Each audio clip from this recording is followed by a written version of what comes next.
Assalamualaikum warahmatullahi wabarakatuh. Sekarang ini saya sudah berada di MA Miftahul Ulum dan tepatnya sudah bertemu dengan Kepala MA Miftahul Ulum yakni Bapak Habibillah SPDI. Sebelumnya terima kasih Pak karena sudah mau direpotkan saya untuk mewawancarai tugas pada siang hari ini.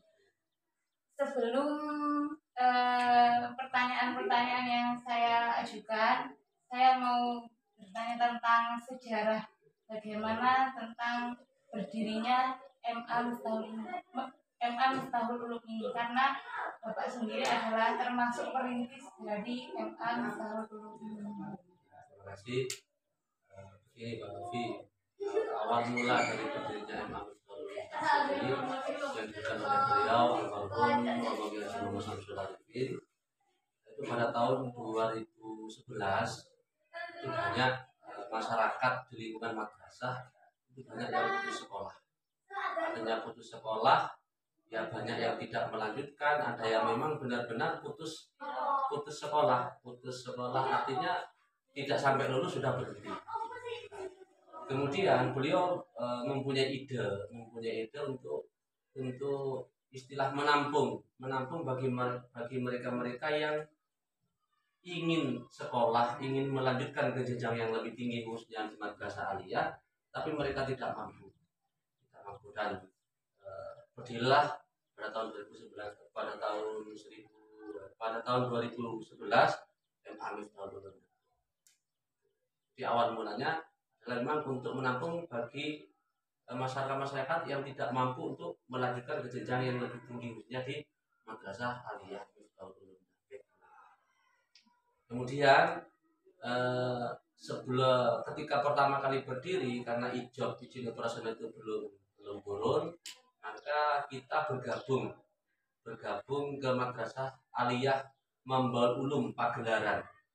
Pagelaran itu kita kecamatan di sebelah Bojonegoro kurang lebih kalau dari sini itu sekitar 10 sampai 15 km. Jadi kita sekolahnya tetap di sini. Kemudian ketika ujian akhir kita gabung ke Mambaul Ulum yang berada di Pagelaran itu selama sampai 4 tahun sampai tahun 2014 itu alhamdulillah 2015 ijab sudah turun, walaupun itu gedung masih sarana prasarana juga masih belum memadai, tapi lambat laun alhamdulillah pada tahun 2017 kita sudah memiliki gedung sendiri dan mempunyai 3 rombel. Dan sekarang alhamdulillah tahun 2022 kita sudah meluluskan kalau dari berdirinya karena pada waktu bergabung di sana ijazahnya kan masih belum Miftahul Ulum. Ijazahnya itu masih atas nama Mambaul Ulum. Jadi 4 angkatan pertama itu ijazahnya bukan Miftahul Ulum, tapi Mambaul Ulum. Baik, kan pasti ada dari berdirinya MA itu Pak, pasti ada visi dan misi dari madrasah ini. Iya. Untuk itu dari awal berdiri sampai sekarang strategi apa yang dengan Bapak terapkan untuk mencapai visi dan misi madrasah ini? Kan mulai dari awal sampai sekarang kan pasti berbeda. Kalau dari saya pribadi mulai tahun 2019 itu sebenarnya tidak terlalu mulu-mulu Pak Novi ya. Karena melihat dari kondisi madrasah, kemudian kondisi anak-anak ini sekarang alhamdulillah di lingkungan kita itu sudah mulai tumbuh jiwa ingin sekolah. Tidak seperti dulu lulusan sanawiyah sudah menikah, bahkan belum lulusan sanawiyah, belum ujian nasional berhenti kemudian menikah. Jadi untuk strategi yang seperti itu mungkin tidak terlalu tinggi seperti sekolah-sekolah yang lain yang sudah maju, karena di sini bisa dikatakan masih awal atau masih merintis. Jadi intinya kalau dari saya pribadi selaku kepala itu hanya menyelenggarakan kegiatan atau program-program yang sedikit mengarah atau bahkan mengarah kepada visi yang diantaranya adalah visinya itu Madrasah Ilmu dan Prestasi dalam hal iman dan takwa. Karena di sini itu madrasahnya berbasis pesantren, maka kita itu menjalankan program atau kegiatan rutin setiap hari. Setiap hari contoh seperti apel pagi atau pembiasaan sholat duha, berjamaah, sholat zuhur berjamaah, dan ada lagi kegiatan rutin yaitu istighosah 1 bulan sekali, yaitu setiap Rabu akhir setiap bulan. Dan itu dilaksanakan di madrasah. Ketika ada wali murid atau siswa yang menghendaki ingin istighosahnya itu dilaksanakan di rumahnya, kita keliling. Dan alhamdulillah pada 1 tahun terakhir kita keliling di setiap rumah-rumah wali murid. Dan ketika nggak ada yang minta ke wali murid, kita istighosah di madrasah, tepatnya di makam pendiri.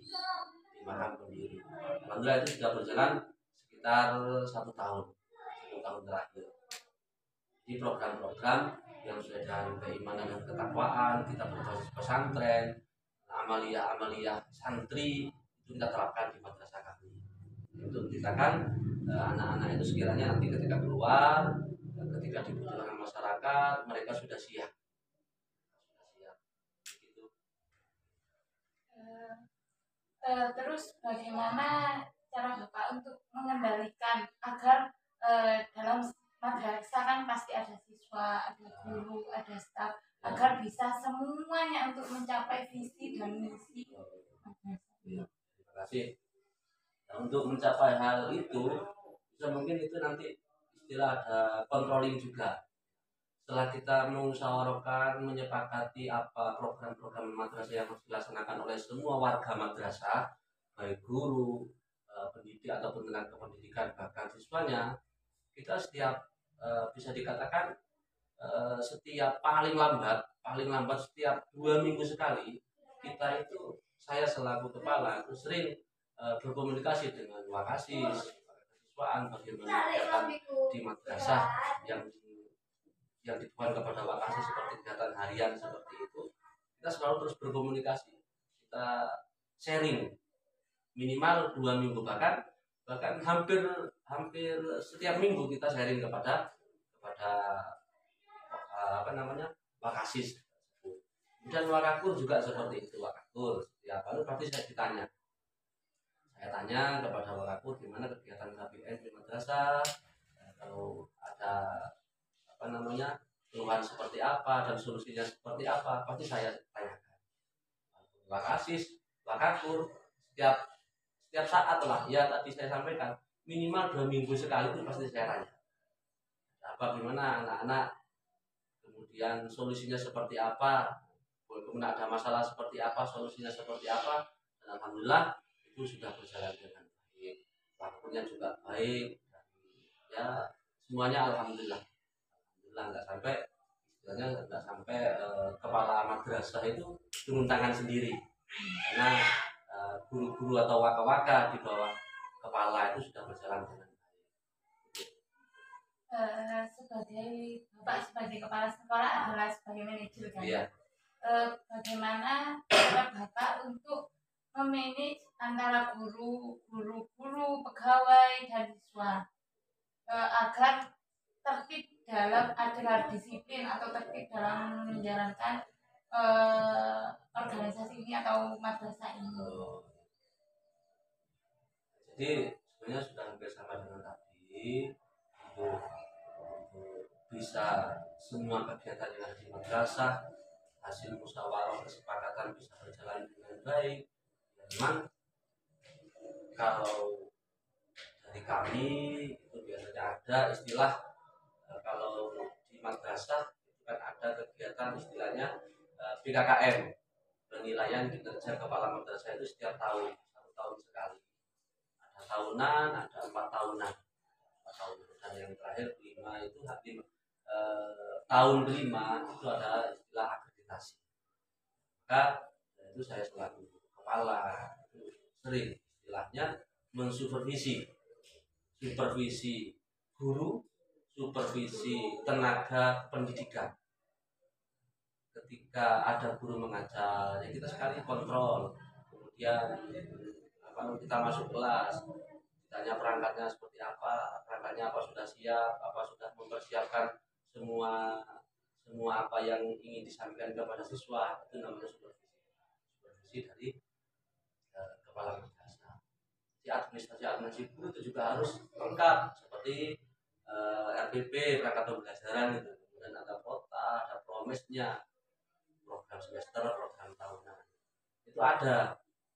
Jadi administrasi guru itu ada, administrasi wali kelas juga ada. Dan itu ya alhamdulillah sering saya cek. Bahkan ketika mau berangkat, kadang mau masuk kelas, terus saya tanya apakah sudah siap RPP-nya. Kadang ya ada yang belum, sudah ada yang sudah. Tapi alhamdulillah kebanyakan guru-guru di madrasah kami itu insya Allah sangat tertib tentang administrasi.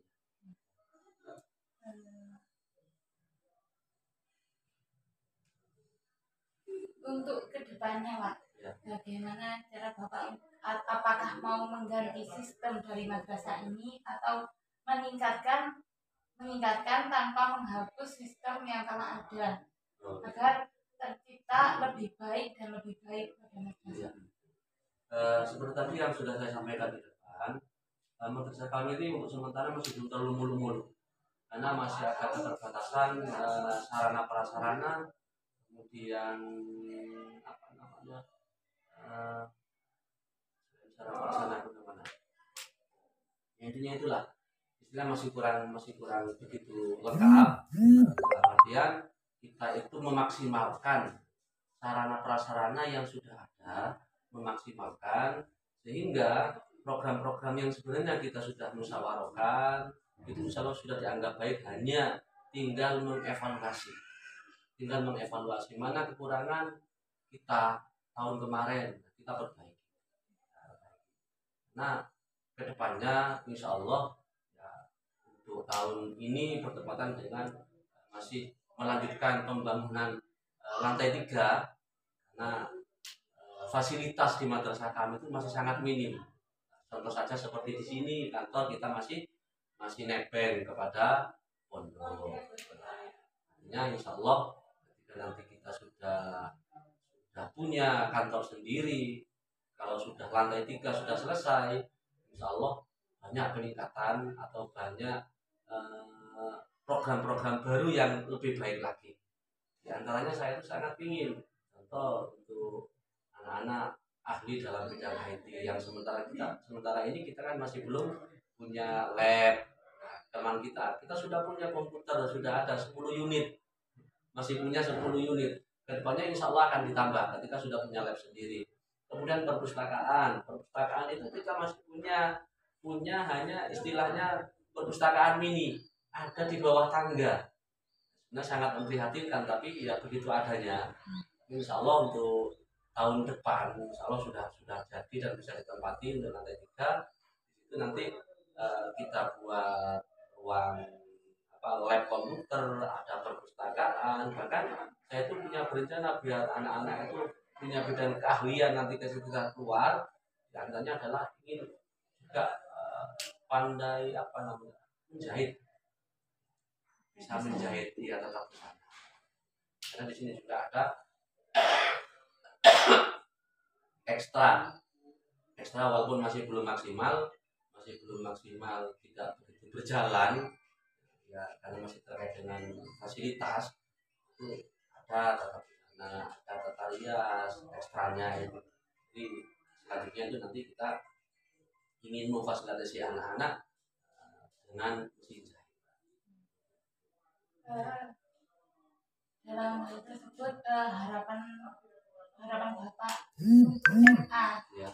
untuk selanjutnya itu bagaimana setelah tercapai misal bangunannya sudah siap dan rakyat termasuk siswa, guru dan tenaga itu sudah disiplin, tujuan selanjutnya atau harapan selanjutnya? Ya kalau yang pasti itu adalah sangat ingin alumni-alumni dari madrasah kami bisa berguna bagi bangsa dan negara, khususnya pada agama. Ya, kita itu ingin meningkatkan kualitas lulusan kita. Yang dulu ketika masih pertama kali kan alhamdulillah itu sudah bisa bersaing dengan sekolah-sekolah yang sudah istilahnya sudah ada yang ke tingkat minimal provinsi, kita sudah mampu bersaing walaupun kita kelas saja itu masih belum punya. Untuk kedepannya secara prestasi insya Allah harapannya adalah lebih baik, harapannya lebih baik. Dan yang paling penting itu adalah lulusan-lulusan dari kami, dari madrasah kami itu bisa bisa apa namanya bisa berpengaruh besar khususnya di lingkungannya. Terima kasih Bapak yang sudah meluangkan waktu yang tentang pengawasan atau pengendalian dalam madrasah ini dan memiliki tujuan yang baik agar alumni itu bisa menjadi